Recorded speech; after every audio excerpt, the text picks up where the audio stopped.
Hello, welcome back. Okay, this is a fun day because I am batch recording today. And so the previous 2 weeks, you heard about me waiting for my Uber. And I recorded those 2 episodes before my Uber picked me up.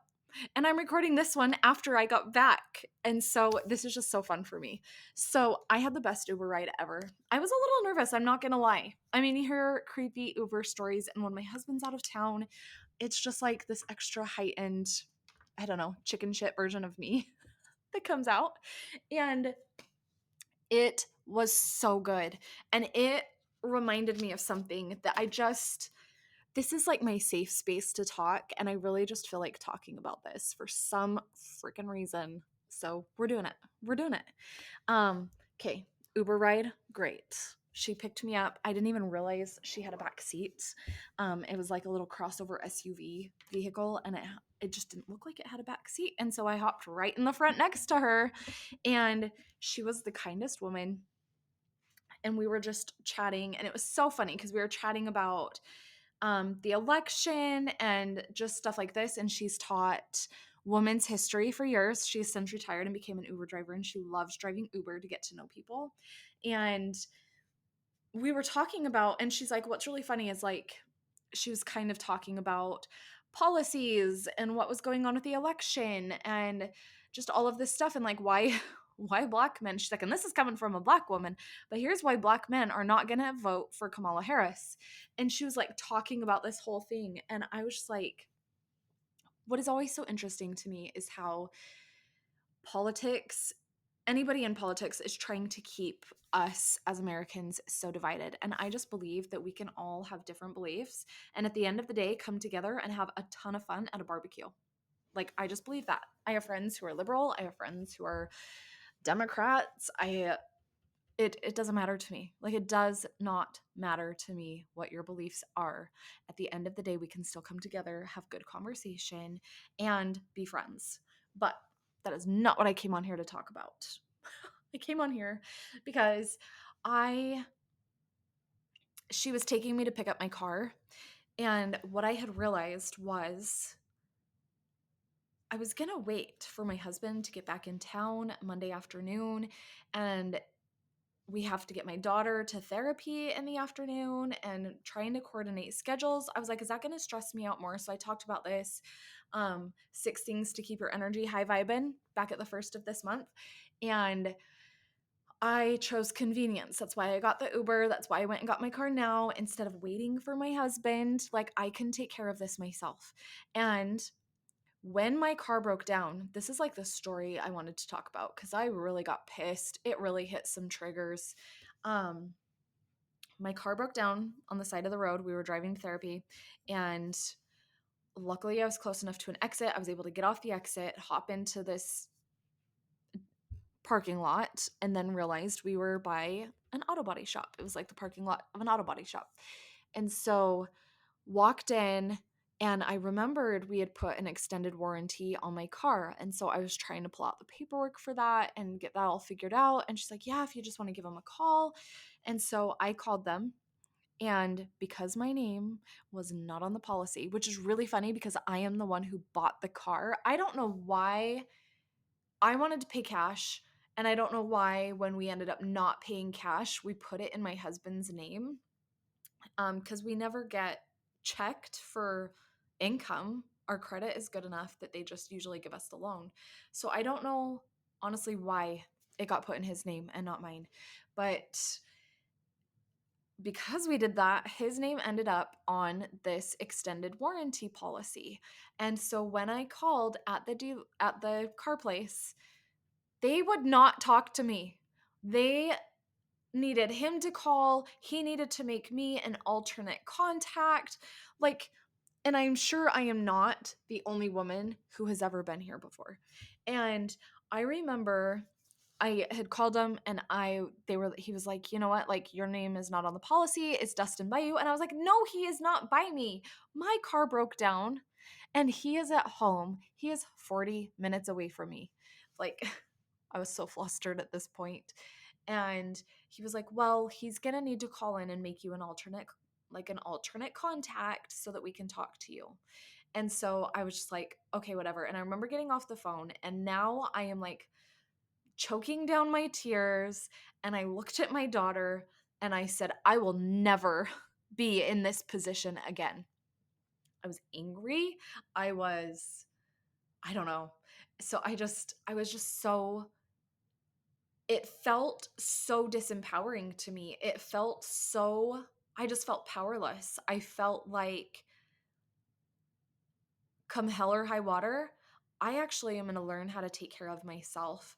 And now that I've gone back and like processed that and realized that that hit on a lot of triggers that go way back, not just what goes on now, because my husband has never made me feel like, I don't know, any less than. Even when I wasn't working and I was staying home with the kids, he never put that on me. But the way that I was raised told a very different story, that women are to cook dinner, take care of the kids, clean the house. And I think this dates back to, I mean, you can date this back as far as you want, right? Because until women started entering the workforce, women couldn't even have a bank account of their own until, what was it, maybe 50 years ago or something. This was part of the conversation I had with my Uber driver. So it was just like so good. But if you look back, typically some of the trauma that we experience now, or some of the triggers, I should say, some of the things that come up date back generations. If you've ever heard of like epigenetics, we can actually pass genes down that will affect us, that will affect our kids, simply because of traumas that happened way in the past of our ancestors. And so if you really think about that, this stifling of women and women's rights and all of this, and I think I talk about it a little bit more on like being empowered and on my or on my Instagram.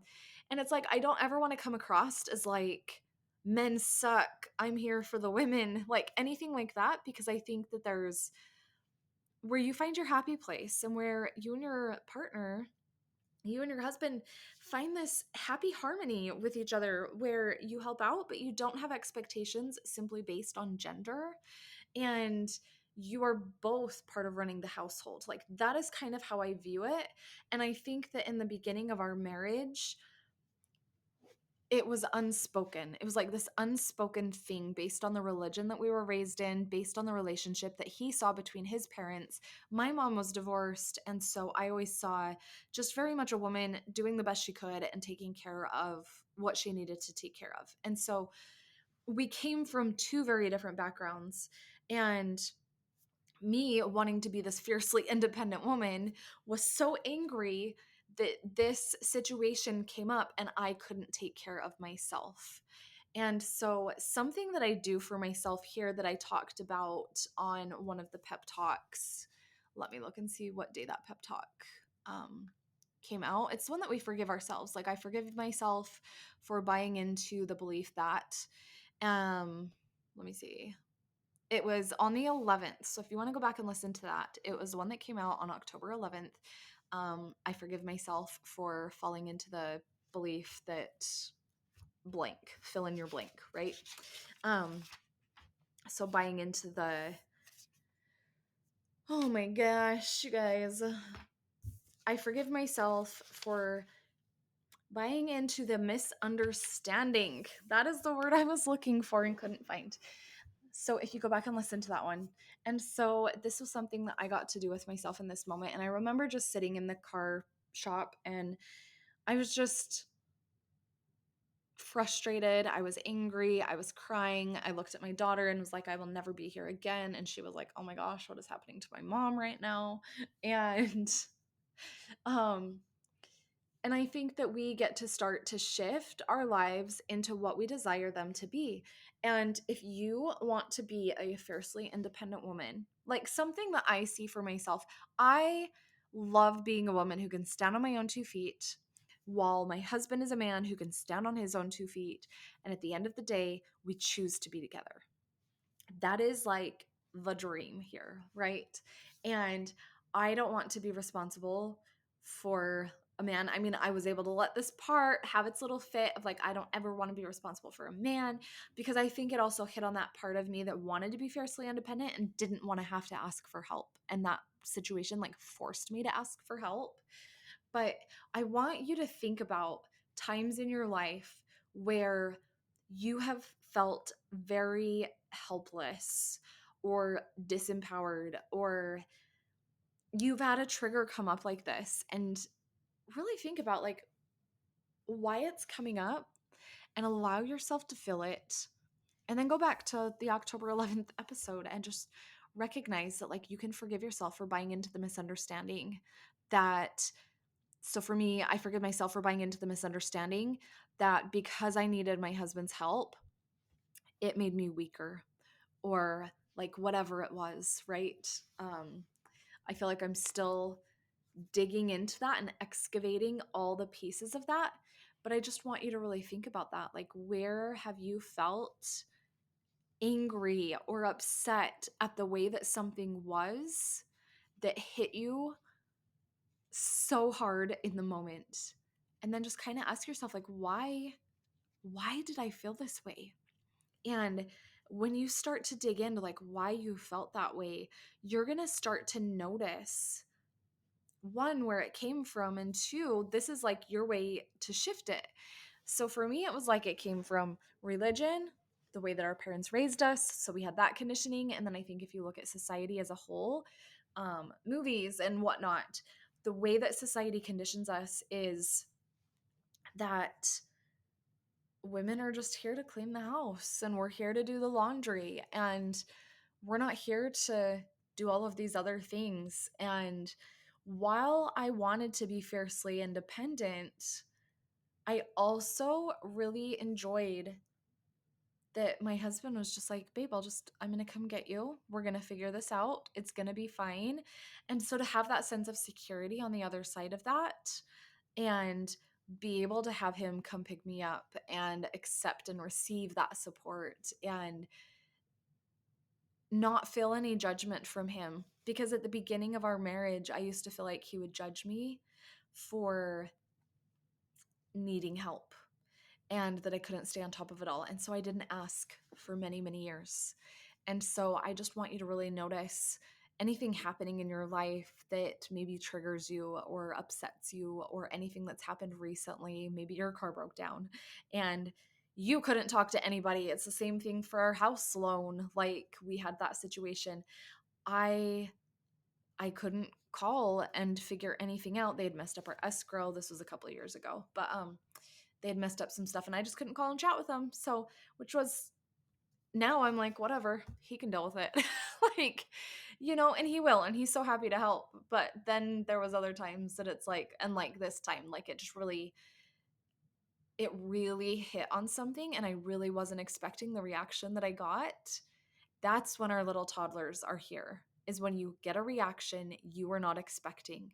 So just become a little more aware of those situations and aware when those things pop up, and ask yourself why, and really dig in and find out what is the misunderstanding that you have bought into, that society has tried to teach you, so that you can start to shift out of that in your life.